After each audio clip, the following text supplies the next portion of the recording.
So, Juan, there is a movie that won the top per screen domestically, which is always great, but that's only a part of the story. So let's look at the top per screen first here in the U.S. It's a movie called The Wandering Earth from China. It was on 64 screens and ruled the box office as far as per screen. Wow. Domestically here, $26,333 per screen, which that's great. But that's not is easy to do. one tiny slice of the story because the real thing that you want to know about The Wandering Earth is that if you're looking at the global weekend box office, The Wandering Earth crushed the massively world. dominated. This is all just in China. Now, if you're looking at this graphic and you're saying, I don't recognize these movies, there's a reason why.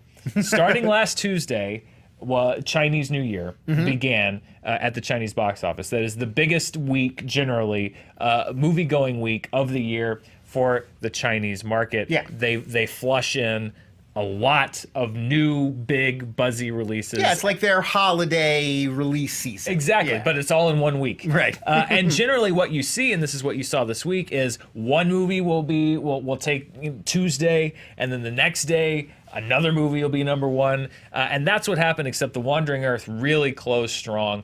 170. These are just the weekend numbers. Yeah. $172 million over the weekend. Crazy Alien, which is number 2, that's the film which started the Chinese New Year holiday at number 1 and then gradually faded. The Wandering Earth slowly rose up to number 1. Pegasus is a racing comedy. That is another film that opened over the weekend for the Chinese New Year. That is at number 4 there. And then 2 animated films, The Lego Movie 2 and How to Train Your Dragon: The Hidden World. But this is a rarity, actually, because if you look at this, the top 5 movies worldwide, of those 5 movies, only one of them is playing in theaters in America, domestically in the U.S. Yeah. And again, this is just, of course, it's special circumstances because of the Chinese New Year, because so many films in China did so well over the weekend. But if you ever want to point at how much of an emerging market movies are doing globally, you have 3 movies in the top 5 worldwide that were playing in one market, and you have another one in How to Train Your Dragon where the studio strategized to release it everywhere except the U.S. almost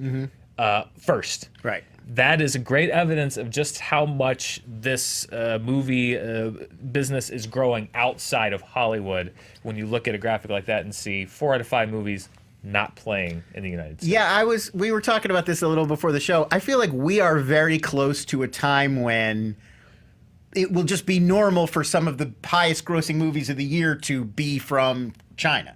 Yeah, and that's what's going to happen. It's not going to be strange anymore, even though we're so used to the top 10 of the year all being Hollywood films. Probably not for much longer. We've talked about before about, it's called a single region gross, basically meaning outside of the world, how much did a movie make in one single market? So one single market being just the United States or just China or just Japan. But usually it's just the United States and just China because we're the 2 biggest markets worldwide. Right. They're saying that The Wandering Earth, by the time all is said and done, could have the biggest single market gross of any film this year released anywhere, meaning it's possible that this film, The Wandering Earth in China, could make more there than Star Wars, let's say, does here at the end of the year. That's huge. Yeah, that would be a big thing. It's just a total shift in sort of thinking about where the epicenter of moviedom is. It is. In the future. And also not just that the movie did this kind of business, but you look at the kind of movies that China is making in their own market, which is that The Wandering Earth is a very big scale interstellar Armageddon type space film. Which while that seems normal here, is not normally the kind of film that they have been producing domestically there in China. So not only are the grosses expanding there, but the Chinese film industry itself is expanding the kinds of films that they make, who they're aimed at, the audiences, the genre. I mean, you have to think, too, if you were a young Chinese filmmaker 20, 30 years ago, your goal was to make movies that are big enough that you can go to Hollywood. Right. You can be John Woo or Zhang Yimou or whatever. But now you would want to stay in China and make huge movies for the Chinese audience. So it's a total shift in all of this sort of thinking. It is a complete shift. And, again, this is the biggest box office week of the year in China. So, of course, you're going to see these huge numbers. Yeah. But having said that, I've done this show now for a couple of years, and it is so interesting to see these films. You know, they're saying that this could break records that movies like Detective Chinatown 2 set just last year.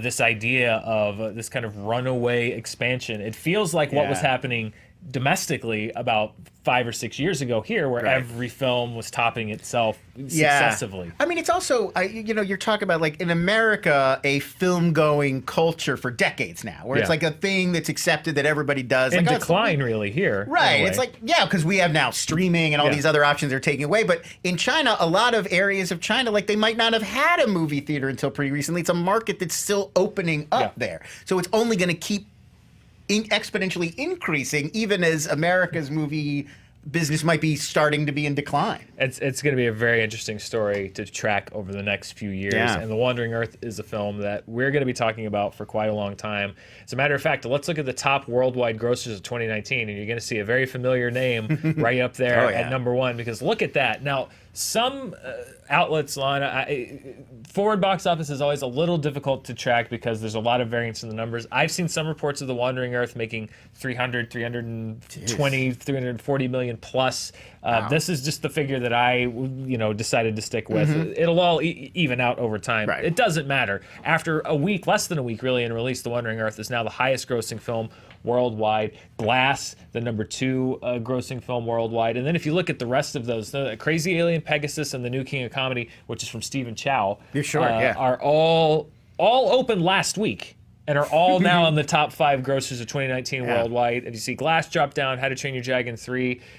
Technically it dropped down, but its gross is still doing very well. Escape Room, Dragon Ball Super, The Upside, and Extreme Job, which we've talked about on the show a few times, which I still very much want to see hanging around. But you saw several movies dropped off the chart. I really want to see Wandering Earth now. Now I'm intrigued. Apparently it's on 64 screens. I bet there is a Koreatown movie theater here in LA that shows Asian theatrical films. I bet it's there. It may very well be there. I'd also want to seek out. I still owe people, since last year, Roth and I talked about that we would see Wolf Warrior 2, and I still haven't seen Wolf Warrior 2. I myself need to expand my own horizons and see more films from the Chinese market. I feel like over the next few years, too, in American film culture, this has got to take off more. Like, I don't know why these movies don't get any kind of releases. Like, art films from other countries get released here, like indie and art house cinema. But the big blockbusters from other countries just never...